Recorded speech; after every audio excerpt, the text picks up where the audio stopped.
This is Good Morning San Diego. Well, Liz, we'll continue the conversation. We're going to continue it with Mr. Mark Powell, who is joining us now.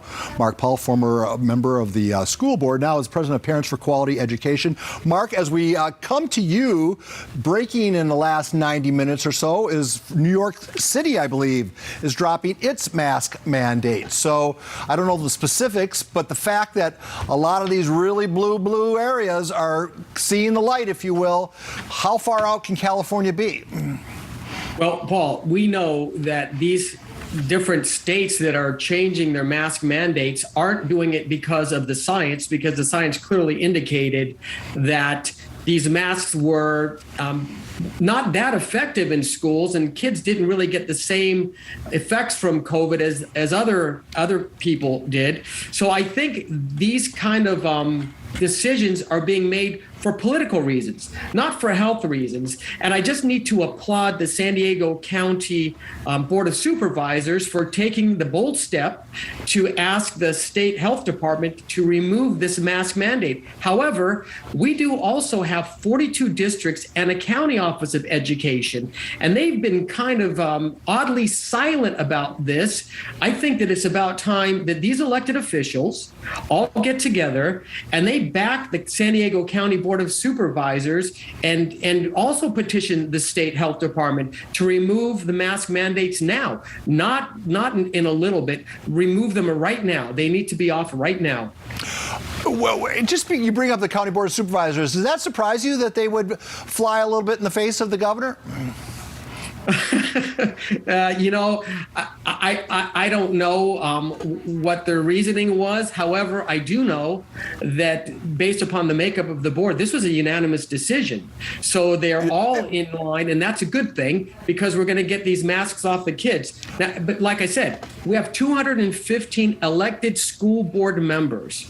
Each of these people represent a whole constituent of people, and they've been quiet. Where do they stand on the mask mandates? You know, I see these parents out there pleading and pleading and pleading. They're petitioning, they're holding signs. Hey, get these masks off my kids. But where are the board members? Why don't they make a decision? They need to back up the San Diego County Board of Supervisors. And we also need to put in some plans for what happens when we get our next Greek letter on the alphabet of COVID. Are they going to implement the mask mandates right again the minute next year rolls around? We get another variant of COVID? Well, exactly, because we're going to have pi or whatever it's going to be come the flu season in the fall or shortly. I can tell you exactly when it's going to hit. It's going to be late November, early December. Because we have a track record. But Mark, you can't ask a question like that and not answer it yourself. Where are the board members? Because it looks to me like the governor, in deference to the teachers union, kind of tried to have it both ways, but he didn't want to irritate the teachers union. And how powerful are they?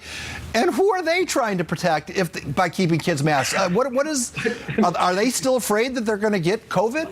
Look, this is, I don't know. This whole thing has been kind of moronic from the beginning. Paul, I brought some masks up. Look, this is a mask that you can wear at school. It's like putting a T-shirt over your face. These cloth masks that they put on, they're marginal at best. You have this my little Hello Kitty mask. It's like trying to breathe through 4 sheets of cheesecloth. And the only one that really works is the N95. These masks are very expensive. They weren't supplied to the kids, so kids were supposed to buy them themselves. They have to wear them properly. And if you can't even have a piece of cloth over your face for 6.5 hours without changing it a few times, this is what they ask kids to do. So what the school districts need to do is they need to step up and they need to provide mental health services for all the trauma and harm that they've done to these kids over the last 2 years. The school shutdowns ushered in a whole nother set of dangers: anxiety, stress, depression. Students were attempting suicide, increase in drug usage. We need to the governor needs to fund education for help and support services for mental health for students. to just kind of reverse some of the harm that they've done with these ridiculous mask mandates and school shutdowns. But Mark, we've been talking about that very fact for over a year. Yeah. Close to 18 months. Or, we were about 6 months in when we started to notice, hey, we're hurting more than we're helping. And now to hear people who are suddenly take the mask off, to suddenly, like it's new data that's crossing their screen that, hey, we might be hurting more. Well, geez, where have they been? Paul, that's the million-dollar question. These people are elected to represent our parents and teachers and students. Where have they been? It's not hard to figure out that a piece of cloth is not going to prevent you from getting COVID. And people are vaccinated, and boosted, and they're still getting this Omicron virus. So, get the masks off. And ironically, look, here's what I also find strange. They tell the kids you need to wear the masks in school.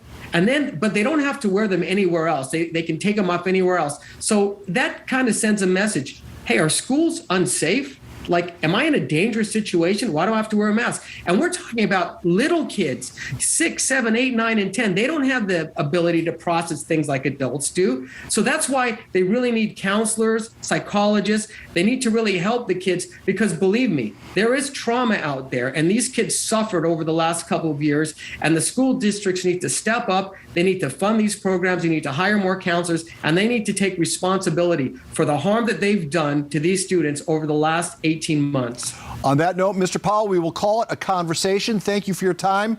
Until our next conversation, okay? Thank you, Paul. Talk to you later.